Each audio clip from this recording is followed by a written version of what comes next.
Un drama en México. Es una novela poco conocida de Julio Verne.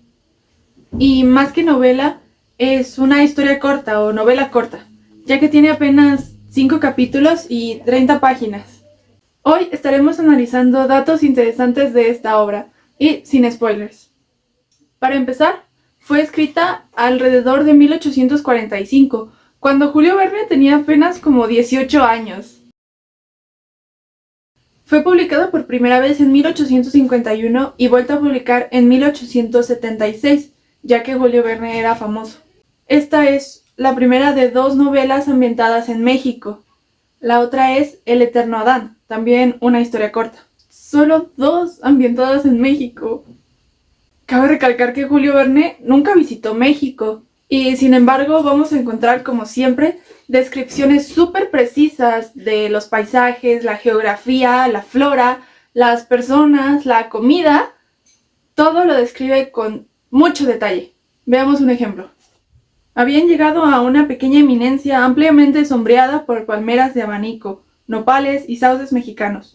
A sus pies se extendía una vasta llanura cultivada, en donde la hermosa vegetación de las tierras calientes se ofrecía a sus ojos. A la izquierda, un bosque de caobos cortaba el paisaje. Elegantes árboles de pimienta mecían sus ramas flexibles al soplo ardiente del océano Pacífico. Campos de cañas de azúcar erizaban la campiña, y magníficas plantaciones de algodón agitaban sin ruido sus penachos de seda gris. Etcétera, etcétera.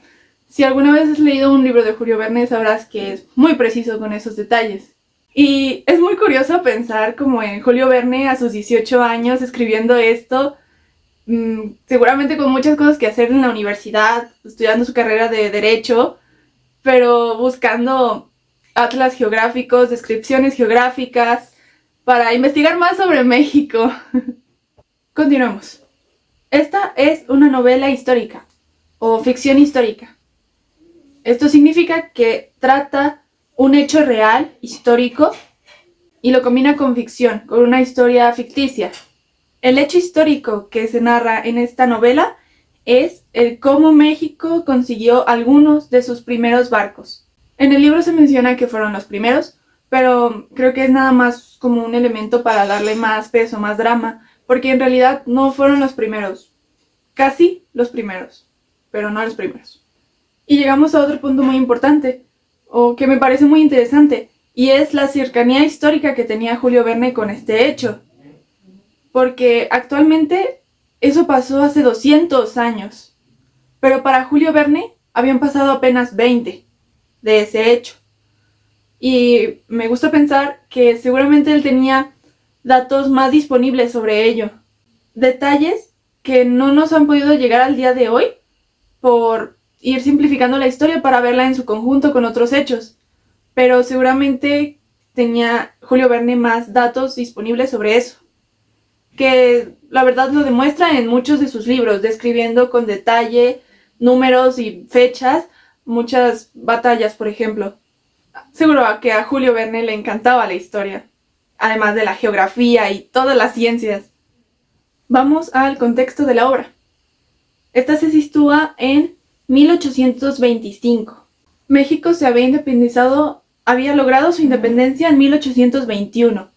Sin embargo, este va a continuar siendo un proceso de formación, de construcción de la nación. Un momento de constantes conflictos y guerras aún, porque España no iba a aceptar tan fácilmente la independencia, claro está. España no reconoció la independencia de México sino hasta 1836. Entonces, pues, era un momento de conflicto. De ahí que la prioridad de México naciente fuese conseguir barcos, obtener barcos para poder defender así sus costas. Ese es más o menos el contexto de donde surge esta historia, que de por sí es un hecho muy curioso en la historia de México. La historia comienza en enero de 1825, cuando parten de Perú 4 barcos españoles. Nos enfocaremos principalmente en 2, el navío Asia y el bergantín Constante o Constancia. Estos barcos parten con rumbo a Filipinas, y en medio del camino, cerca de la isla de Guaján o Guam, dependiendo de dónde lo busques, ocurre un motín. Varios de los marineros se amotinan y quitan el mando a los superiores, quedando la dirección de los barcos en José Martínez. Barcos españoles, recordemos. El plan de los amotinados es dirigirse hacia México y entregarse por capitulación, es decir, llegar a un acuerdo con México en el que se les pagarían los retrasos desde su salida de España. Ellos jurarían fidelidad a México y México daría oportunidad a quienes no quisieran quedarse ahí de viajar a cualquier otro país. Entonces eso hacen, llegan al puerto de Monterrey, de ahí van hacia Acapulco y pues logran llegar a ese acuerdo. Esta es la historia que va a tomar el libro para narrarlo desde otra perspectiva o con más detalle, más drama. Ahora, en la novela me parece muy curioso que este personaje de José Martínez, Julio Verne lo divide en dos, Martínez y José. Quien es José Martínez es representado más bien por solo Martínez y José sería su segundo al mando. Ocurre este motín, un poco más narrado pues desde la perspectiva de los personajes y así. Los amotinados, el plan es ir hacia México, sin más problema pues viajan a el puerto de Monterrey. Haciendo paréntesis, puerto de Monterrey, en el Océano Pacífico. ¿Qué? Y es que no es Monterrey, Nuevo León, sino que es Monterrey, California. Esto puede confundir un poco al principio. En el libro explica que el gobernador de Monterrey, del puerto de Monterrey ahí, no tenía como mucho poder para concretar eso. La verdad no sé si realmente pasó, pero bueno, la cuestión es que tienen que viajar hacia Acapulco y de ahí a Ciudad de México para concretar el trato. Llegando a Acapulco ocurrió una escena muy curiosa. Apenas fue conocida esta noticia en la ciudad, Acapulco, estallaron los transportes de alegría. Toda la población acudió a admirar el primer buque de la Marina mexicana y vio en su posesión una prueba de la indisciplina española y un medio de oponerse más completamente todavía a nuevas tentativas de sus antiguos dominadores. Está interesante, ¿no? La reacción de las personas. Y es que es un hecho también real. Sí ocurrió esto. Algo así se menciona. El arribo del imponente navío Asia el 17 de junio de 1825 causó gran alegría entre los mexicanos. Eran momentos de urgencia por contar con buques de gran calado, pues había firmado una alianza con Colombia para seguir la lucha contra los españoles. El gobierno vio en el navío Asia, que denominó Congreso Mexicano, un buque adecuado para ese fin. Es curioso cómo se menciona la reacción de los habitantes de Acapulco. Y bueno, a partir de este momento, la historia ya cambia, ya procede a ser puramente ficción. El viaje de Acapulco a Ciudad de México. Aquí Julio Verne le va a agregar todo el drama. Vamos a ver una historia de patriotismo, nacionalismo, venganza, remordimientos. Una historia increíble que te recomiendo mucho, en serio. Son apenas 30 páginas y el final es completamente inesperado. Para terminar, veremos un aspecto que me pareció profundamente interesante en este libro y que pienso que es muy valioso. Esta novela trata principalmente del nacionalismo, de como ese sentimiento de nacionalismo que todos tenemos por naturaleza casi. Este sentimiento que es traicionado, porque recordemos, estas personas son españoles. México acaba de independizarse de España.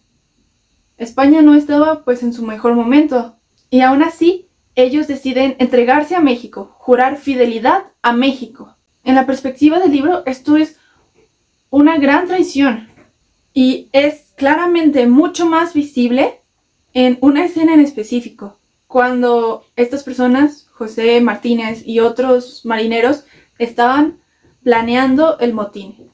Pero los mexicanos, ¿no recibirán nuestro buque a cañonazos? La Confederación ha dado un decreto para vigilar a todos los buques españoles, y en vez de oro podrían enviarnos hierro y plomo. Tranquilízate, José, ya nos daremos a conocer, y de lejos. ¿Y cómo? Izando en el tope de nuestros palos el pabellón de México. Diciendo esto, el teniente Martínez desplegó a la vista de los sublevados un pabellón verde, blanco y rojo. Un triste silencio acogió la aparición de aquel emblema de la independencia mexicana. Todo lo que los llevó a hacer eso, los extremos a los que tenían que llegar para ahora jurar fidelidad a México.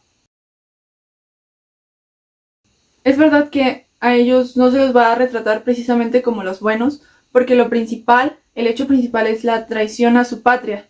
Sin embargo, no creo que tampoco podamos pensar mal de ellos, porque pues en su situación de malos tratos, falta de pagos desde que salieron de España, seguramente era una situación bastante complicada y compleja. Esto me parece sumamente interesante, porque yo como mexicana, pues la bandera es un símbolo de independencia, de libertad, algo muy muy importante. Pero pienso que para los españoles en ese momento seguramente sí era algo así. Todos acogieron con un triste silencio la aparición de ese emblema de la independencia. Pero creo que es muy valioso ver como distintas perspectivas de un mismo hecho, como fue la independencia de México. Y no lo sé, fue muy curioso cuando lo estaba leyendo por primera vez, porque siento que nunca me había detenido a pensar como en esa otra perspectiva. Y lo principal, a mi parecer, es comprender un hecho histórico en su totalidad. Ahora me pregunto si de veras pasó algo así en la vida real, como qué pensaron esas personas reales, al estar haciendo eso, esa traición a su patria, ese jurar fidelidad a México. Y creo que es algo que no habría conocido de no ser por esta bella novela. Así que te invito a leerla, si no la has leído. Si ya la conocías, comenta si sabías estos datos o qué otras cosas te interesan saber de esta novela o de otras. Quiero hacer más videos de este estilo, como explicando algunos datos de los libros, que de repente viene así, triangulación, el teorema de Pitágoras, cosas así muy aleatorias que vienen, pero que son profundamente valiosas y nos ayudan a comprender mucho sobre historia, ciencia, geografía, todo lo que Julio Verne quiso plasmar en su obra y todo lo que tuvo que investigar para eso. Así que nos vemos en el próximo video. Adiós.